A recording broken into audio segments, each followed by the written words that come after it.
ألف لام را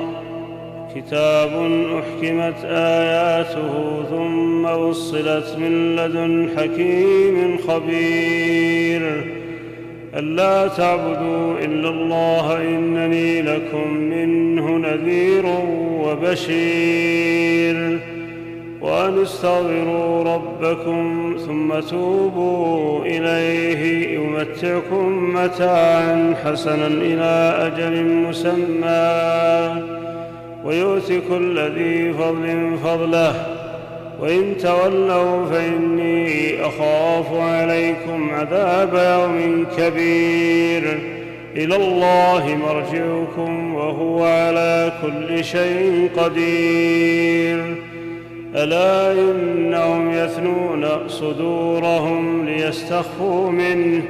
ألا حين يستغشون ثيابهم يعلم ما يسرون وما يعلنون إنه عليم بذات الصدور وما من دابة في الأرض إلا على الله رزقها ويعلم مستقرها ومستودعها كل في كتاب مبين وهو الذي خلق السماوات والأرض في 6 أيام وكان عرشه على الماء ليبلوكم أيكم أحسن عملا ولئن قلت إنكم مبعوثون من بعد الموت ليقولن الذين كفروا إن هذا إلا سحر مبين ولئن أخرنا عنهم العذاب إلى أمة معدودة ليقولن ما يحبسه ألا يوم يأتيهم ليس مصروفا عنهم وحاق بهم ما كانوا به يستهزئون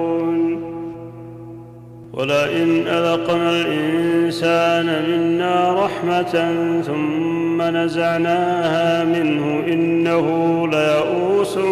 كفور ولئن أذقناه نعماء بعد ضراء مسته ليقولن ذهب السيئات عني إنه لفرح فخور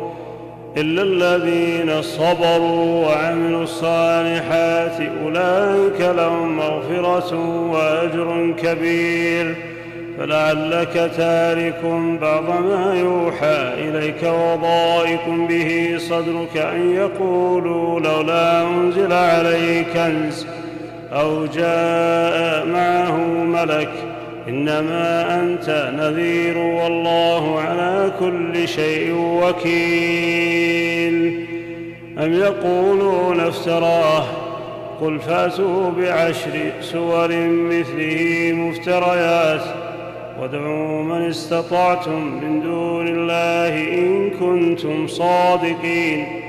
فإن لم يستجيبوا لكم فاعلموا أنما أنزل بعلم الله وأن لا إله إلا هو فهل أنتم